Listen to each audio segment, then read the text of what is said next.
One of the things that we look at when I come in and I do a diagnostic deep dive with my clients is we look at revenue cliffs.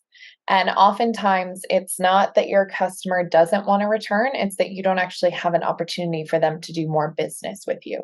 Warning: Damian Andrews' growing revenue and profit, if implemented, will put more money in your pocket.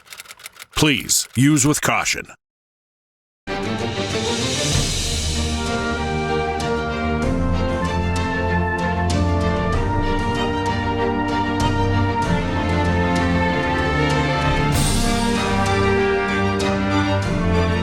Welcome to Damian Andrews' Growing Revenue and Profit with international speaker and revenue and growth specialist, Damian Andrews. This is your source for practical, usable, and simple action steps that you can do every day to put more money in your pocket. And now, the host of Damian Andrews' Growing Revenue and Profit, Damian Andrews.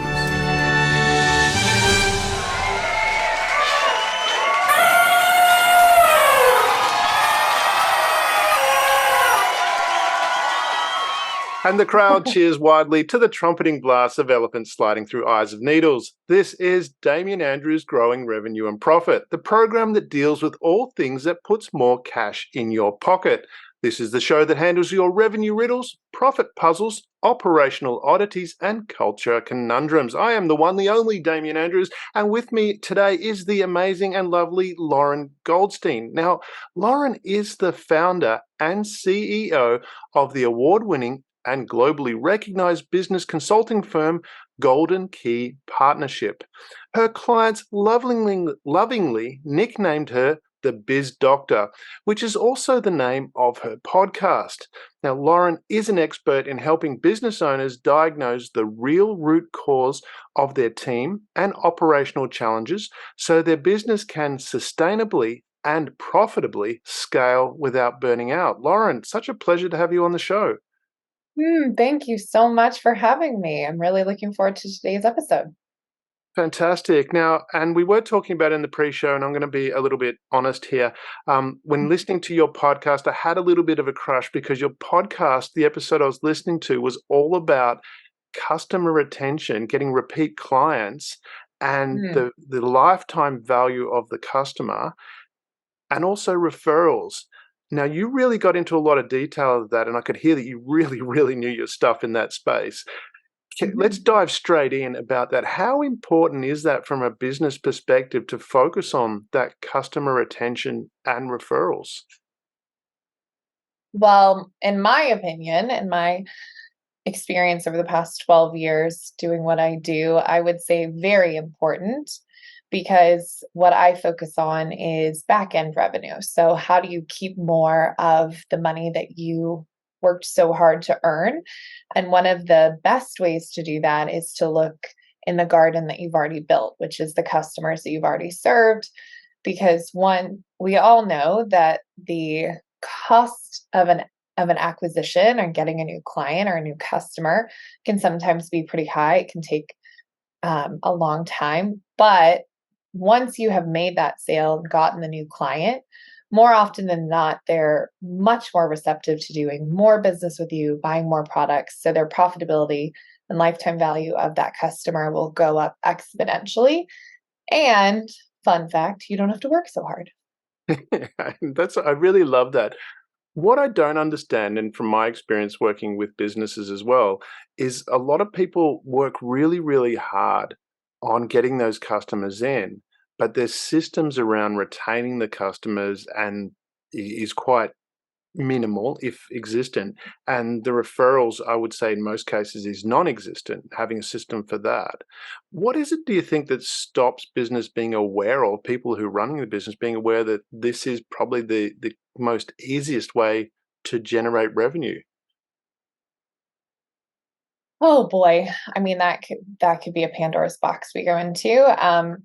I think if I were to wager a guess, I think we've become obsessed with revenue and not profitability. So everyone wants to have that seven-figure business, a seven-figure launch, which sure, on the face of it sounds really sexy, but actually what's far sexier is having a highly profitable business that has a very healthy cash flow and a very large cushion of free cash in the bank. That's going to be what's going to enable you to weather any storm, no matter what the external forces are happening outside your business. And so I think it's number one, I think we've focused on the wrong metrics. And then I think number two, most business owners get into business to solve a problem, and they're very good at it. But nobody really teaches them how to build a healthy, sustainable business and grow that business until it's able to scale. Mm. And it's really fascinating, that component, because what you're talking about there is not limited to your smaller businesses as well. One of my clients was a massive, more national, partly international business, and their goal was to get, excuse me, their goal was to get to $1 billion turnover. And I'm saying, what about profit? What about profit? And they kind of let that go and ignored that, and they got to their $1 billion, but they lost money.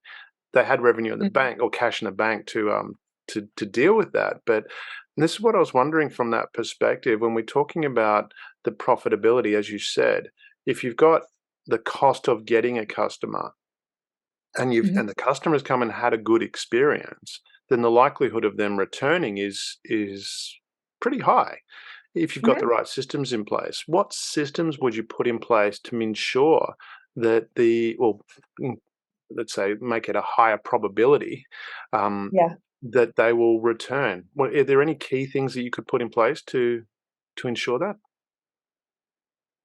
I mean, it obviously depends on the business, but one of the things that we look at when I come in and I do a diagnostic deep dive with my clients is we look at revenue cliffs.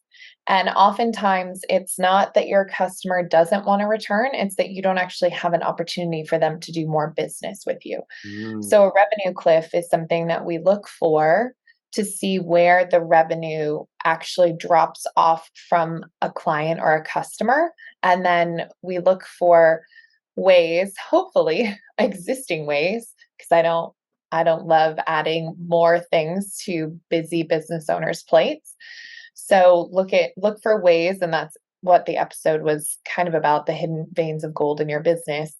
Um, to actually shore up that revenue cliff and give them a way to continue working with you without adding to the expensive top line, but really just give you something that they can say yes to, that doesn't add a lot of time or team to the equation, that will inevitably inject some cash into your bottom line. yeah, and I love that from that perspective as well, from the episode you're talking about. And I'll put the link to that in the show notes as well, so the people that want to listen to that, highly recommend checking it out, because there are hidden gems within your business, or hidden gold, as Laurenstein, sorry, Lauren, my apologies. For the It's okay. listeners, it's 8 a.m. in the morning, and I was up till 1:30 a.m. last night. Oh So gosh. It's uh, quite all right. We're all human, and well, I think the best question to ask, sorry to cut you off there, the best question to ask if you don't know if you have a revenue cliff is, if I were a customer and I've finished delivering this service, what's next? Like, is there a problem that I still have to solve? Do they need more support? Like, something very simple that a lot of my clients add is just because I serve and work with mostly service-based business owners. So something could just be, you know, Voxer support, for example, and it's mm, a set amount every single month, and they get access to you and maybe a call, and it doesn't add a lot, but it can create a lot of monthly recurring revenue, which will help profitability and cash flow. yeah. And from that perspective as well, when you're doing chasing revenue, and I want to get to the profit component, but let's just stick with the revenue at the moment, because I know one of my clients, they're an engineering company, and they were turning over $8 million, and by making a subtle shift where they didn't even have to work any harder, they just showed the client that they were complying with the safety and the actual compliance requirements, which made those contractors, those head contractors, feel comfortable. They said from $8 million to $25 million in 18 months. How important is it to identify the need of your client and then tap into that? And is there any ways you can actually better identify what their real need is? Well, to be clear, I'm not a marketing consultant. So marketing and all of that research, not my bailiwick, but I will say that a lot of times business owners can be more successful when you think about how they're talking about what they need. So Mm. like for me, for example, I work in operations and teams. I come in as fractional COO, business advisor, business consultant. And sometimes the problem that they're talking about that I solve isn't really what you think it might be. So it might be burnout. It might be that they're just tired of the hire fire cycle, or Mm. it might be that eventually they want to retire. And so you do need to solve the problem that they have. But sometimes the problem that they think they have, you get to talk about that and educate how that is a symptom of the actual problem they have. And so as the biz doctor, that's what a lot of my work is taking what they think the problem is, but actually finding the root cause to what's keeping them in the trenches, keeping their business stuck, and helping them get out of business operator into business owner. So you definitely have to know what they need, and you have to know if that need is a surface level need that they know about and that you need to educate them on the actual problem, or if they're talking about the actual problem. Love that. That's awesome. Let's move into the profit component because I like that area. When I look at it, sales is important and I love doing sales. However, when you do Mhm. sales, you've got to take off the expenses and then you get to your profit. So every dollar Mhm. that you get in sales is not a dollar to your pocket, but every dollar you save in expenses does go Mhm. to your pocket. So it's a very efficient way to operate. Obviously, you need both. But Yeah. how, from that perspective, when we're looking at it, I also remember a company that I worked with. They weren't a client. There were three gentlemen that had a plumbing business, and they were turning over 15 million. And they're working flat out, working really hard, 7 days a week, not having much time with their family. And they decided that was enough, and they were going to get rid of the um, not so good clients, shall we say. So they literally culled their business. They dropped from 15 million to $10 million turnover, which gave them a lot more time, and they worked 5 days a week and they had that spare time. Um, what they noticed was their profit went up because they weren't, so they dropped their revenue a third, but their profit, their take home money went up. What are key things that people can focus on to identify where are those key areas that we need to focus on to increase that? Because at the end of the day, it's about what money we want to take home. That's the metric that's really important. What are key areas people can focus on to actually identify what they need to change to improve that profitability? So, we look at three areas when we come in and do a diagnostic: your people, your processes, and your profitability. And so, profitability for us is about concentrated risks and revenue cliffs primarily. I'm not a CFO. I do not get into a whole bunch of stuff that they would get into, but I do look at where in your business are there friction points that are leaking team, time, or revenue. And so in your business, I'll give you a great example. Currently in the US, we're having a ton of tech layoffs. And somebody said, I can't believe this is happening. This is so shocking. And I basically looked at them and I said, I'm not shocked at all because those businesses were highly bloated. So what they're doing is they're just getting their businesses back to a healthy flow. And so if you want to increase profitability, there's a couple of ways you can do that. You can do it through leverage. You can do it through reducing expenses. You can do it through increasing revenue and reducing expenses. I mean, there's a lot of different ways to increase profitability, but primarily where I see most businesses leaking profitability, it's the chase of the new customer and spending a lot on top line things like sales and marketing when they don't have an effective machine behind the scenes to fulfill. So it's like they've done all this work, they've gotten the person in, but then they have a high churn rate behind the scenes. Or they're just not entirely sure what's going to convert. So then they're spending a lot of time and money on people that may not convert. And then the other big place, well, there's two other big places. The other primary place is with team. And I see profitability leaks in team when you have a team that isn't really clear on what their accountabilities are and how you measure success. So they're doing a lot of things that may not actually lead to profitability. Um, and if you listen to my other podcast episodes, you'll hear me talk a lot about a player versus a worker bee.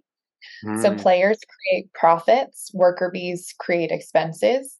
I'm not saying don't have any worker bees, but players are revenue generating, not necessarily from a sales component. Sometimes they are, but more from your time component. And so they're creating time for you, which enables you to create a more profitable business.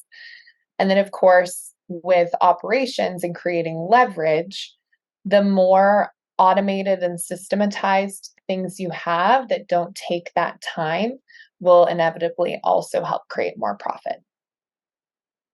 Systematization, if I can speak, is really critical. I was reading recently the CEO of McDonald's came out and said we're accelerating the business. So as much as there's new talk out there, they're in a recessive environment. They're saying, well, we're accelerating. Their sales went up 12.6%, if I recall, for the last quarter.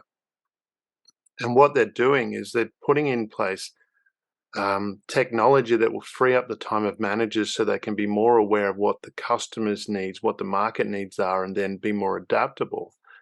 What sort of systems can be put in place to help businesses be adaptable? Because as we know, well, from my perspective, there's two things people complain about: the way things are and change. So from that perspective, how do we put in place systems so that we can be adaptable and manage the people, as you say, the teams and those expectations? Well, there's the saying, if the rate of change outside your business and the rate of is greater than the rate of change inside your business, then you're out of business. So I think there's a very fine line between having too many systems that constrict versus having systems that keep everyone moving in the same direction and allow for automation, systemization, and efficiency. But I think where, putting systems in place, for me, it's more about consistency. So I don't think I would say that if you do this in your operations and you set up this system to do A, B, and C, that you're going to weather every storm. However, what I do think you can do in terms of a system would be to consistently put your business in a repetitive, proactive process of planning. So what I mean is I can tell you that most companies don't do a really good job of proactively quarterly planning or monthly planning or checking in. And the analogy that I give my clients is a plane on autopilot. So do you know how a plane flies on autopilot? I know that it exists. I don't know the technical aspects of that. I understand it's off course most of the time, but outside of that, no. I haven't heard that. But so when a pilot puts a plane on autopilot, the reason you fly from, let's say, Melbourne to LA instead of Melbourne to New York is because the plane every few seconds is making microscopic degree adjustments in longitude, latitude, altitude. And so often where I see businesses get into trouble, it's where they haven't been paying enough attention to the trends of the business. They're not proactively planning. And they go by, several months go by, and then they're like, oh no, we have this problem. When in reality, the signs were there much sooner. They just weren't looking because they were too focused on the doing. And so I'm very famous for saying, if you are planning your business by revenue, you are in deep trouble because revenue is a lagging metric. And by the time that you realize that there's a problem and you see it in your revenue, it probably happened 3 to 6 to 9 months before. And so if you want to have a business system that will support, helping you weather, it's about really being proactive and checking in on the metrics that ultimately contribute to revenue, that contribute to profitability. And that, my friend, is something that you have to be very intentional about doing consistently. So, from that perspective, what are some of those metrics that people should be looking at? Because I hear what you're saying there. I see it many times where a company will do its monthly reporting. Uh, at the end of the month, it'll go through and finalize its accounts. That'll go through the process of preparing those reports, which take about 2 weeks roughly. And then by the time it gets to a board meeting, another month has gone past. So you're nearly, almost 2 months out of date by the time someone's reviewing it and by that process. And that's the revenue component. So from that perspective, what are some of those metrics, as you say, to focus on about that lead to the revenue? And also too, how can you have a system that actually reports that earlier? Um, so it depends on the business. Everybody's going to have different metrics. But let's say that if you have a certain amount of consultations, that leads to a sale, which is generally the average sale is XYZ, then you would know that in order, like you're just working backwards. So if we go like all the way back, let's say that for every email you send, you get one booked call. Like let's make it really easy. And then for every one consultation call you have to have 10 to get one. I'm just making up these numbers. But then from the one, then that's an average number here. And so if you know those numbers of what creates the revenue and can draw the correlations between an action that you take and an action that then leads to revenue, then you can start looking at those. So let's say you need to have 100 leads to get 50 calls to get 10 customers or something. Then if all of a sudden your leads are down, that probably there's something broken, whether it's messaging, whether it's, I don't know, they changed the algorithm again, who knows? So you can go look upstream and see what the issue is. Like, oh, hey guys, the website's down. Something very easy to fix, right? Sure. But if you're just looking at, hey, we made $100,000 this month, and then the next month you go, oh shoot, we only made 25,000. That's weird. We need to work harder and go sell something. Maybe the reason you only made 25 is because there's a key part of your funnel that's broken. So in terms of knowing the metrics, it really is dependent on your business. And this is where you get to have that intimate relationship with your business and your customers and know what the numbers are for the business. How long is your sales cycle? How much is your average contract? How long is your average contract? I mean, there's a lot of things that, I can't possibly guess because I don't know every business that's listening. But I think so often we just get so focused on this quote unquote sexy revenue number that we miss all the other metrics. And then in terms of keeping track of that stuff, I mean, that's up to you. I recommend the most simple way. I see far too many businesses be very bloated with tech stacks that they don't really need. So as your business grows and scales, it should get more simple, not more complicated. So while I'm pretty confident that probably having an Excel sheet to track this might not be efficient, find something that's not only simple, but easy to use and effective and gives you the data that you need, because the easier something is to adopt and use, the easier it will be to get the team to actually use it and play ball and get in that consistency. Yeah, the tech stacking is really critical, and see that all the time where a company will buy this technology and they'll use a little part of it, and then they'll see another new shiny thing, so they'll go and grab that, and haven't utilized this software that they've got to even remotely where it could be uh, fully maximize their business potential. But what we're talking about there, if I'm hearing correctly, is what you're saying that the sales funnel essentially is have key points along each of those steps where you track those metrics. So you know, as you said, 100 leads will lead to 10 calls, which will lead to one sale, so to speak, whatever that is. But having those metrics in place so that you can, or way of recording those metrics so that you can track that, and from this point in time here much earlier if your leads are down, that there's an issue there and that's going to result in lower revenue. If am I saying Yeah. that? Yeah, I mean it's front end and back end. I did talk about front end, but your back end should be, you got to know your churn rate. You like if you know that somebody's contract is 6 months, saying at month 4, we talk about continuation, we talk about different services for them to roll into.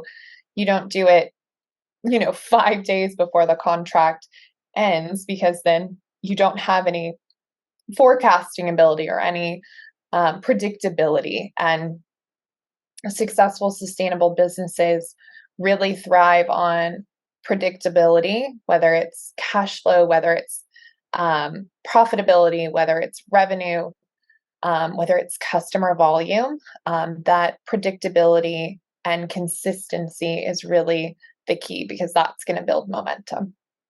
Awesome. And before, you were talking about having revenue or cash for when things aren't going very well as in the business. So we have a business cycle, and sometimes things go well, sometimes there's issues that come up. Business is really about putting out a lot of spot fires generally.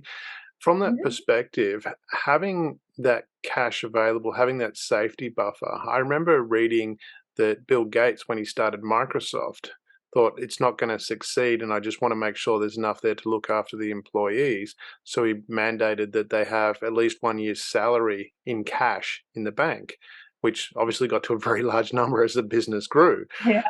Um, how important is it to have those safety buffers in place from when running a business, and especially starting a business as well?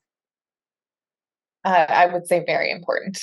Because the only thing that will save you in a downturn or when some sort of external factor happens is your cash. Warren Buffett is very famous for saying, when the tide goes out, you'll see who's been running around naked. And it's in reference to, you'll see the businesses that are all bluster and big numbers, but don't actually have the profitability and cash flow and cash to back it up. I don't remember the exact statistics, so I know this will be the wrong statistic, but it's close. Something like 50% of businesses are one bad month away from going out of business. Oh, wow. So, I mean, that might be too high. Again, that's not the exact number, but it was something very high and very shocking.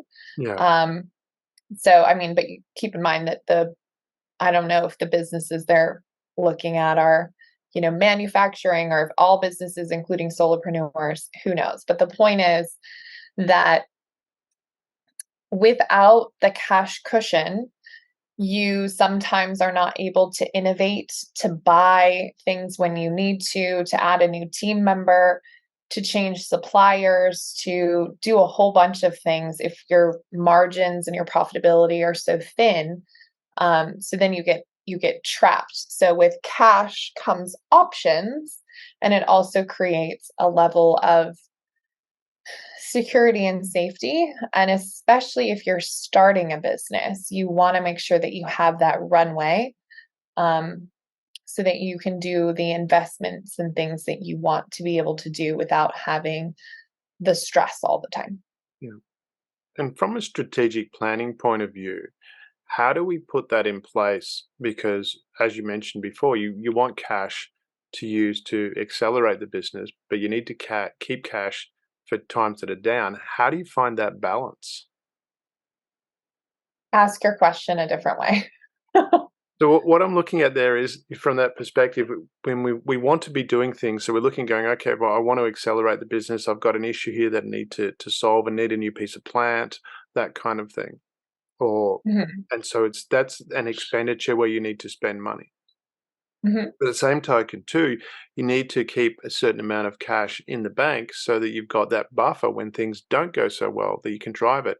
Is there a way of balancing that, or is it having a strategic plan and saying, okay, this is what we're going to, well, similar to what Bill Gates apparently did was, we'll have a year's worth of salary in the bank as a metric, or is it, are there other ways of finding that balance of going, I need to have a certain amount of cash here, but I also need to use some of the money that coming in to actually grow the business well, because if you're not evolving the business, you'll start falling behind other people as well. So it's a fine balance. mhm. How do people find that balance? Yeah. Well, I think it goes back to what I said earlier about running a proactive business rather than a reactive business. Mhm. And one of the ways that you do that is understanding where you're going. If you know what your goals are, then it becomes very simple and very easy to know where to spend and where to invest. There's also a difference between having cash and having free cash. Mm. So the cash cushion I'm talking about is free cash, where it's not earmarked to anything. It's literally just sitting there versus having cash to spend on investments. So cash flow is where you can say, hey, we have this amount of money that we can go hire somebody. And then having free cash is money that really you don't ever touch, that's not earmarked for anything. Of course, you can pull from it, you can draw from it. It depends on your comfort level, your risk level, etc. Again, I'm not a financial planner. I'm not a CFO. I'm not going to pretend to give you any financial or legal advice. So I would say if you have a business that is profitable and running, you should absolutely have a financial advisor, whether it's a fractional CFO, someone like an accountant to actually help you figure out what your financial plan is, because it's different for everyone.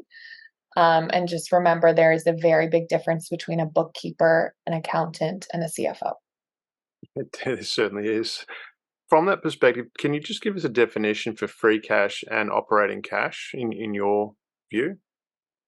Yeah, in my view, free cash is again cash that doesn't have any sort of earmark to it. Operational cash is the cash that you need to operate the business. So generally, it's earmarked to pay vendors, AR, AP.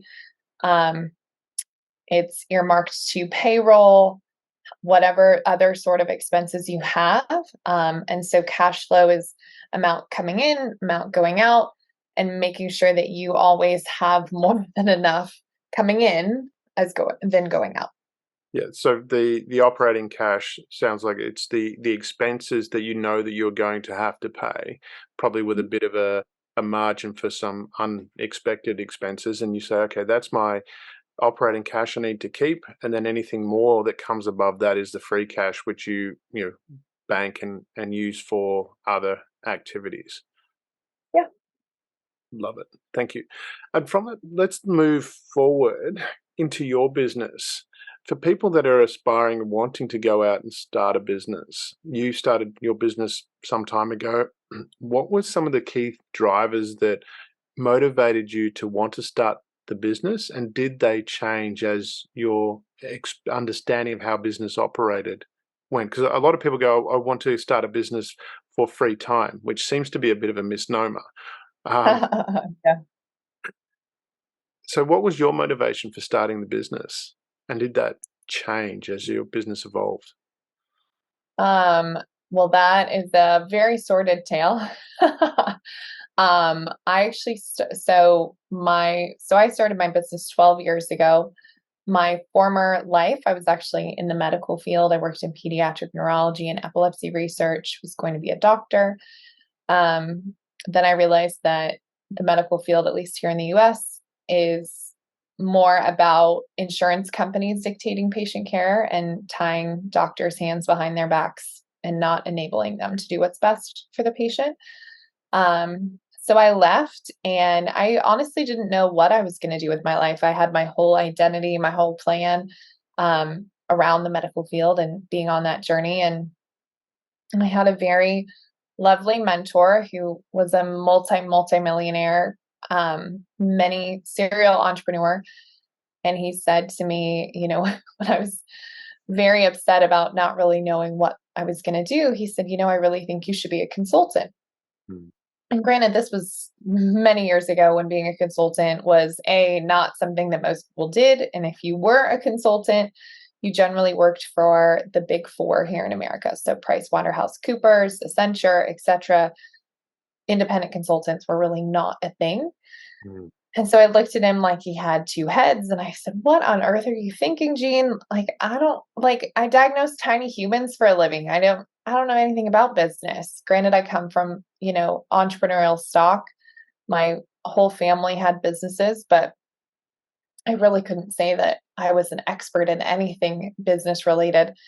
And he said, "Listen, one of the most important things that a business can do for themselves is having an unbiased third party come in and tell them what they're missing because they're too close to it." And he said, "The way that you diagnose tiny humans is not much different than the way you could diagnose businesses. You ask great questions, you synthesize information like no one I've ever seen before, and can take a tremendous amount of data and make it make sense." And he said, "I really think you should give it a try." So I said, "Okay, sure, we'll go with it." And I fumbled forward, failed forward, if you will. He was kind enough to put me in front of a lot of businesses and I could get my sea legs. And then, from there, I just got more and more referrals and recommendations from clients. And I learned what I was really good at, what I was not great at. At that time, I was doing more of a mile wide and an inch deep. If somebody was like, "Hey, can you do this?" I'd be like, "Well, I can't do it right now, but I'll go watch a YouTube course on it or sign up for a course and I'll do it tomorrow." Um, which was not an effective thing. I mean, it was great for my clients and no complaints there, but for me, it led to tremendous burnout. Mm. And so now I am, an inch wide and a mile deep with the expertise that I do. But from that perspective, your expertise is around um, preventing burnout, scaling without burnout. What are some key things that a business owner can do to actually scale? Because we're talking about growing the business and not maintaining, but growing, which requires effort.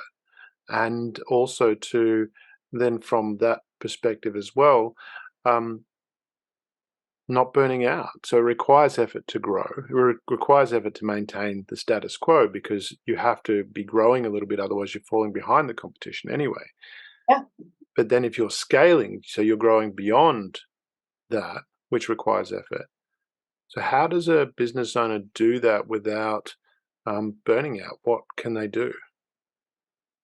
Well, first, I want to quickly define the difference between growing and scaling. So, growing is essentially where your revenue and your expenses are in a photo finish. You're adding more expenses to bring in more revenue to fulfill on the new clientele, etc. Scaling, very different. It's where you're doing more with just about the same amount of resources. So you're expanding without having to continually add to the bottom line.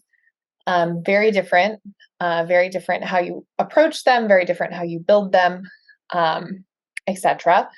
So when it comes to burnout, though, I think the first thing that all business owners need to do is take a break.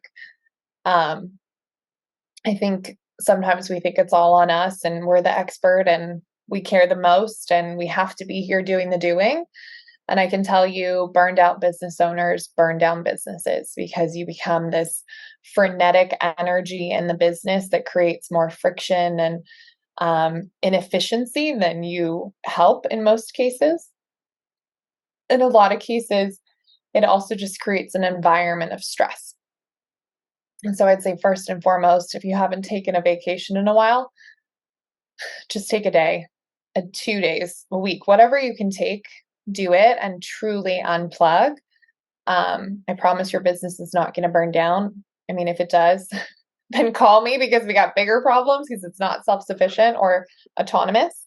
Um, But I would say that's the first. And then the second piece of that is really understanding where your unique talents are and what your strengths are, and building yourself a team around you that complements you with their strengths being your challenge areas.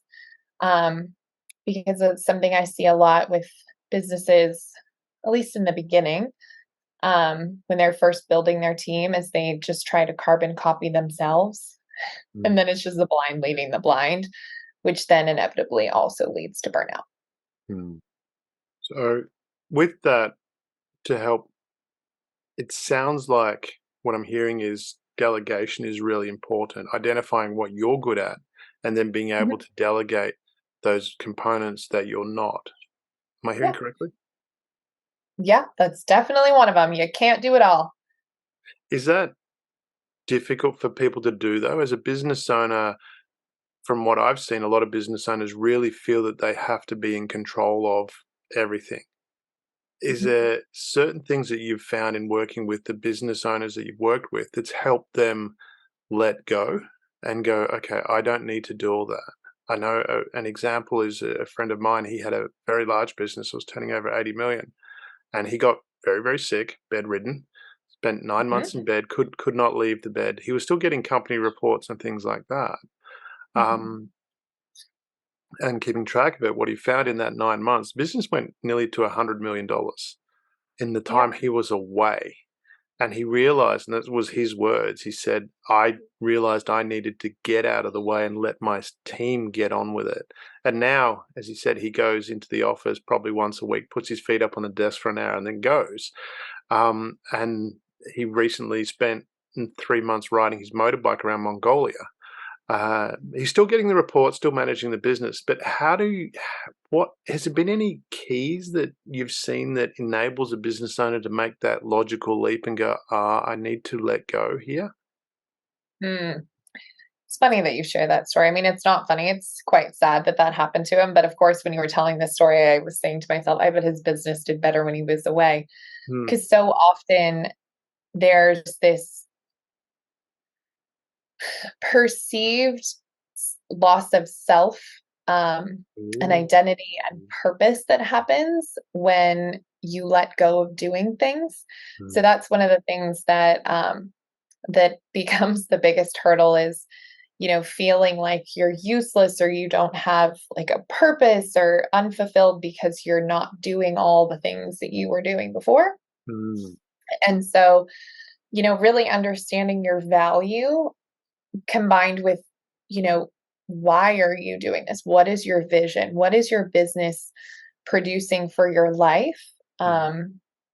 That's a big one. And then of course, I kind of it's a funny analogy, but um I don't know if you have children, but if you've ever tried to wrangle a toy from a toddler that they don't want to give you, generally it doesn't go very well if you just try and take it. However, if you play, you know, the game of like, if you give me this, I'll give you that, they're much more willing to give it up because they feel like they've had an equal trade or this is something new and great. Um, it's it's a little bit like the same with business owners where you just have to change the toy. Hmm. And so when you help them clarify their role and their vision and what they'll be doing and their impact in a different way, then they're more likely to give up quote unquote control. Yeah. Because it's it's a it's a fine dance between oversight Hmm. and overwhelm. And a lot of times, because you're the business owner, the team is very tuned into how you're operating, how you're feeling, how you're impacting the business. And when you build the right team, when you have the right operations and you've created this well oiled machine, you have to know and recognize when you're the bottleneck. And by sitting down and saying, what is it that I want? Not just what am I doing? Which, to be honest, is some deep soul searching because a lot of times business owners haven't really thought about what they want in a long time. Hmm. Um, So one of the first things that I almost always recommend when I have a business owner that's causing chaos is I make them go on a 2-week vacation. Sometimes they will absolutely press back and be like, absolutely not. So we'll go with a week.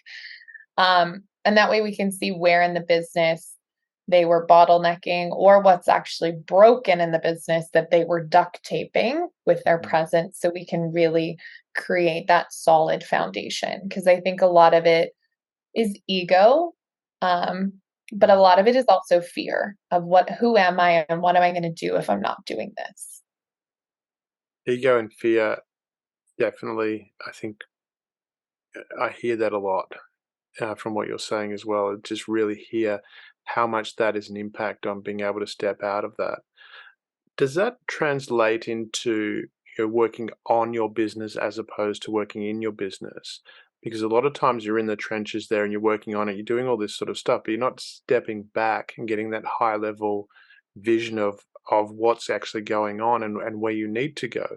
Is that where you're taking the business owners? Yeah, my goal is for them to have true entrepreneurial freedom. So being able to work on the business, be that strategic visionary, do what they love doing, what they're very good at, and allow the business and team to develop and grow without them and support their long-term vision. Hmm. And is that coming back to, as you say, most of business owners haven't thought about what's important for them for a long time. We start with this expectation. A lot of time it is to free up your time. And then a few years later, they're working flat out and completely forgotten about what's in it for them. They're working, haven't taken a holiday for years, all their staff have. And is it a case of coming back to going, okay, what did I really start this business for? And taking the time to do that? Is that the homework you give them when you make them take their week, or you negotiate it down? You'll negotiate it down to a week. I see what you're doing there. Yeah. Start with 2 weeks. Oh, okay, I'll accept a week.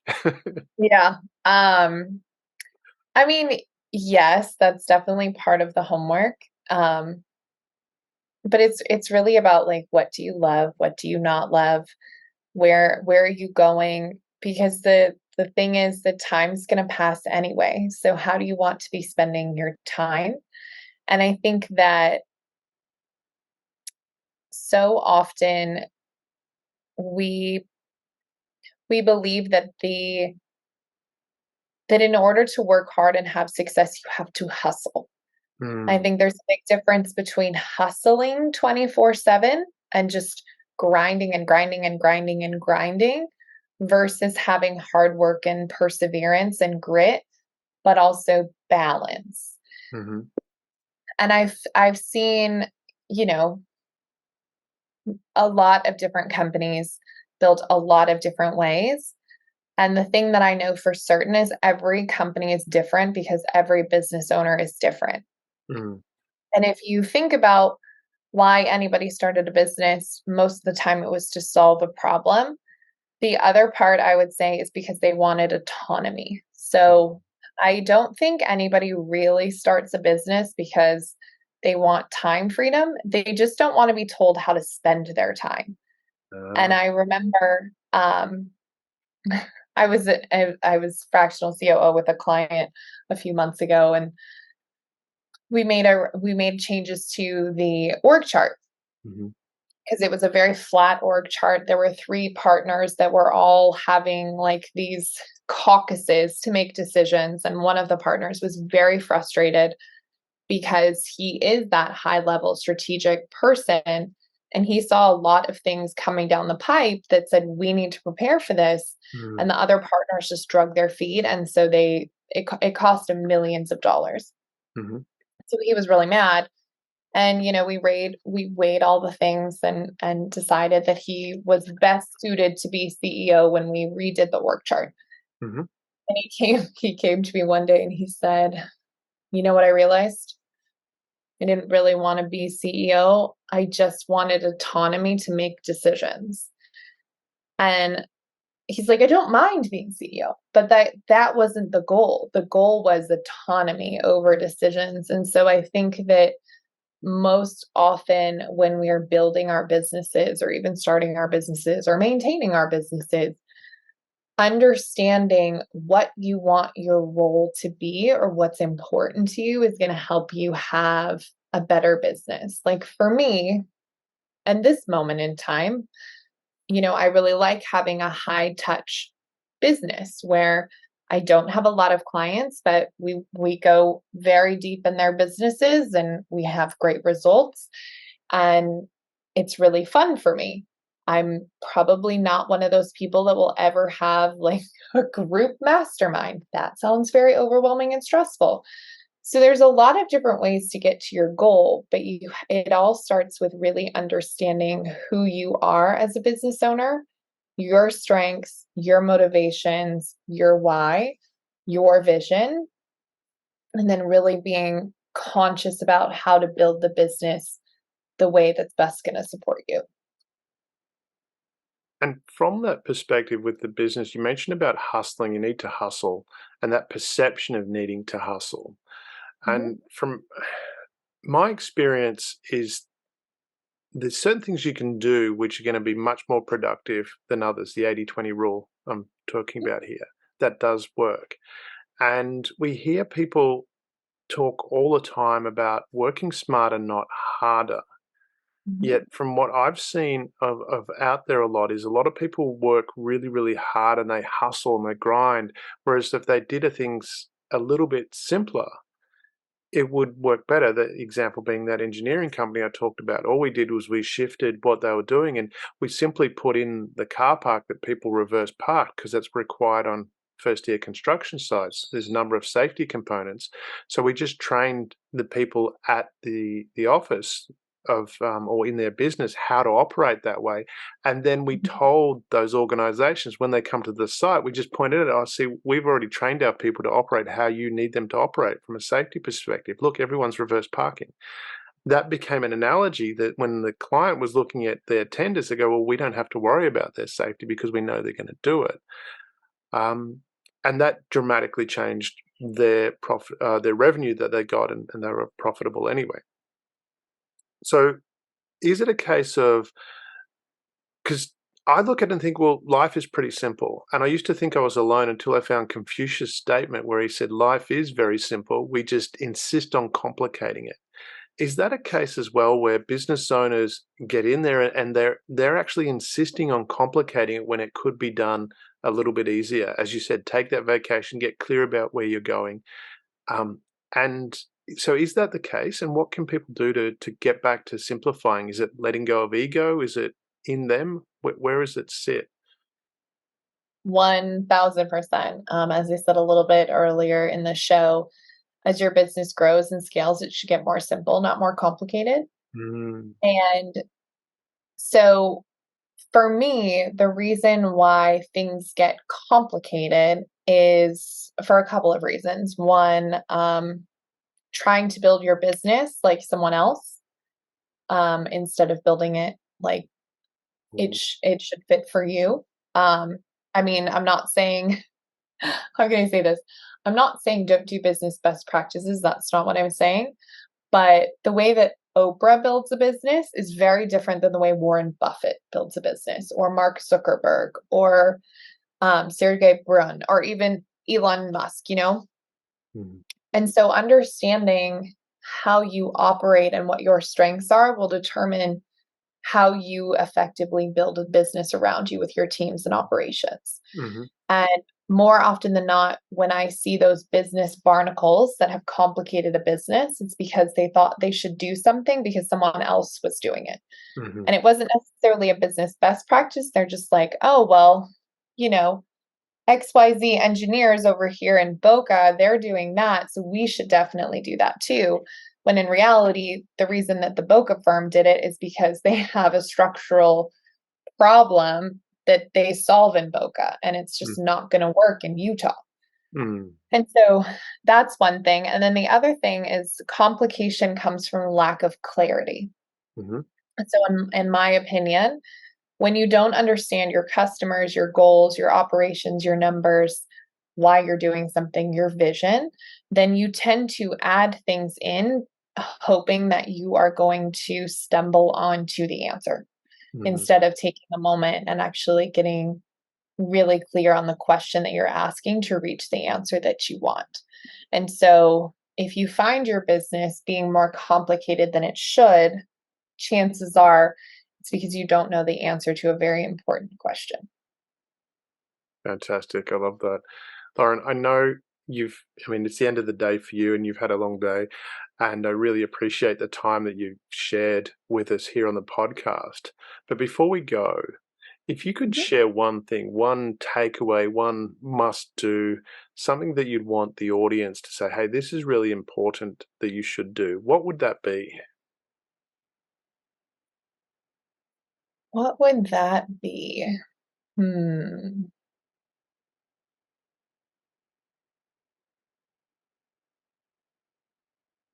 I have so many. Remind me, primarily, who is your audience again so I can get a really good nugget? They're mostly business owners or people aspiring to be business owners and senior managers as well in large businesses. Gotcha. So I would say the best advice I'm going to steal from Warren Buffett. Be ruthless with what you say no to, Mm. because I think a trap that a lot of us get into is saying yes to things because we could do it, not necessarily that we should be doing it. So for me, for example, I'm very clear about the services that we offer, the people that we work with, our processes, our value proposition, what lights me up, what I'm good at, etc. And because of that, I'm able to very easily, without guilt, say no to clients, opportunities, heck, birthday parties, doesn't matter, um, that are not aligned. Yeah. And and I think that in business, sometimes we get so busy with the doing and saying yes to things that suddenly we are under a mountain of busy and it prevents us from being productive. So Mm. get ruthless with what you say no to, really dial in what your specialty is, what your superpower is, what your unique genius is, some call it, and then find a way to outsource the rest.